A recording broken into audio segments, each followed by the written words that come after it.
Two chemistry with আমি Utpal Ghosh. রসায়নে MSc করেছি খুলনা প্রকৌশল বিশ্ববিদ্যালয় থেকে এবং পিএইচডি করেছি আইআইটি হায়দ্রাবাদ থেকে। আজকের আলোচনার বিষয় মিথেন অপেক্ষা মিথানলের স্ফুটনাঙ্ক কেন বেশি, অর্থাৎ মিথানলের স্ফুটনাঙ্ক বেশি হয় মিথেন থেকে।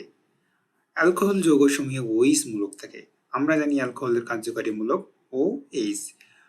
Methane, methanol, ethanol, propanol, butanol সব কিছুরই শেষে ওইস থাকে, অর্থাৎ অ্যালকোহলের কার্যকারী মূলক হচ্ছে ওইস। এই ওইস বন্ধনে আমরা যদি দেখি, ওইস বন্ধনের ভিতরে অক্সিজেন হচ্ছে উচ্চ তড়িৎ ঋণাত্মক মৌল এবং হাইড্রোজেন একটা তড়িৎ ধনাত্মক মৌল। তাহলে হাইড্রোজেন এবং অক্সিজেনের ভিতরে তড়িৎ ঋণাত্মকতার যথেষ্ট পার্থক্য থাকার কারণে অক্সিজেন হাইড্রোজেন যে বন্ধন, সেই বন্ধনের যে সমযোজী বন্ধনের যে ইলেকট্রন, সেই ইলেকট্রনকে অক্সিজেন তার নিজের দিকে টেনে নেয়, নিয়ে সে আংশিক ঋণাত্মক চার্জে পরিণত হয় এবং হাইড্রোজেন আংশিক ধনাত্মক চার্জ তৈরি হয়ে যায়। তাই অ্যালকোহল একটা পোলার যৌগ। তাহলে অ্যালকোহল কেন পোলার যৌগ? অ্যালকোহলের পোলার যৌগের কারণ হচ্ছে হাইড্রোজেন এবং অক্সিজেন যে বন্ধন, সেই বন্ধনের ভিতরে অক্সিজেন একটা উচ্চ তড়িৎ ঋণাত্মক মৌল। উচ্চ তড়িৎ ঋণাত্মক মৌল হওয়ার কারণে অক্সিজেন ওই যে সমযোজী বন্ধন, সেই বন্ধনের ইলেকট্রনকে সে নিজের দিকে টেনে নেয়। নিজের দিকে টেনে নেওয়ার কারণে অক্সিজেনের উপরে আংশিক ঋণাত্মক চার্জ আর হাইড্রোজেনের উপরে আংশিক ধনাত্মক চার্জ সৃষ্টি হয়। তাই অ্যালকোহল একটি পোলার যৌগ।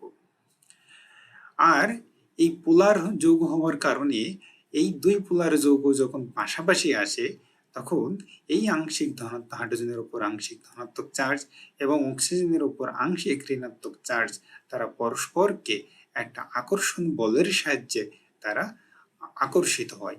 ফলে তারা এই আকর্ষণ বলের সাহায্যে তারা একটা বন্ধন গঠন করে। সেই বন্ধনের নাম হচ্ছে হাইড্রোজেন বন্ধন।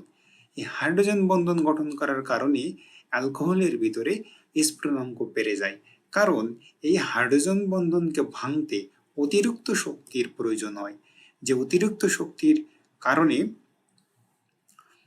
যে অ্যালকোহল সমূহের স্ফুটনাঙ্ক বেড়ে যায়। তাই আমরা যদি দেখি, সেই মিথেনের স্ফুটনাঙ্ক হচ্ছে -161°C, কিন্তু মিথানলের স্ফুটনাঙ্ক মাত্র 64°C, অনেক বেশি। মিথেনের স্ফুটনাঙ্ক অনেক কম, মাইনাস, আর যেখানে মিথানলের স্ফুটনাঙ্ক 64°C হয়। তাহলে মিথেন অপেক্ষা মিথানলের স্ফুটনাঙ্ক বেশি। তাই যে কোনো অ্যালকোহলের স্ফুটনাঙ্ক তার যে সংশ্লিষ্ট যে মিথেন ইথেন থেকে বেশি হবে, কারণ ইথেন থেকে ইথানলের স্ফুটনাঙ্ক বেশি হবে একইভাবে, কারণ এখানে মিথেন হাইড্রোজেন বন্ধন গঠন করতে পারে না, কিন্তু মিথানল হাইড্রোজেন বন্ধন গঠন করতে পারে, তাই মিথানলের স্ফুটনাঙ্ক বেশি। আবার ইথেন অপেক্ষা ইথানলের স্ফুটনাঙ্ক বেশি। একইভাবে প্রোপেন অপেক্ষা প্রোপানলের স্ফুটনাঙ্ক বেশি, কারণ মিথেন, মিথানল, ইথানল, প্রোপানল তারা সব হাইড্রোজেন বন্ধন গঠন করতে পারে, কিন্তু মিথেন, ইথেন, প্রোপেন তারা হাইড্রোজেন বন্ধন গঠন করতে পারে না। তাই অ্যালকেন অপেক্ষা অ্যালকোহলের স্ফুটনাঙ্ক বেশি হবে। এই প্রশ্নটা ঠিক বিভিন্নভাবে আসতে পারে। কেন অ্যালকেন অপেক্ষা অ্যালকোহলের স্ফুটনাঙ্ক বেশি, বা মিথেন অপেক্ষা মিথানলের স্ফুটনাঙ্ক কেন বেশি, বা প্রোপেন অপেক্ষা প্রোপানলের স্ফুটনাঙ্ক বেশি কেন, বিউটেন অপেক্ষা বিউটানলের স্ফুটনাঙ্ক বেশি কেন।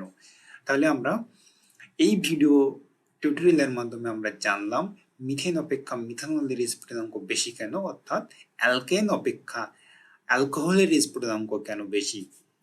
Thank you for watching video.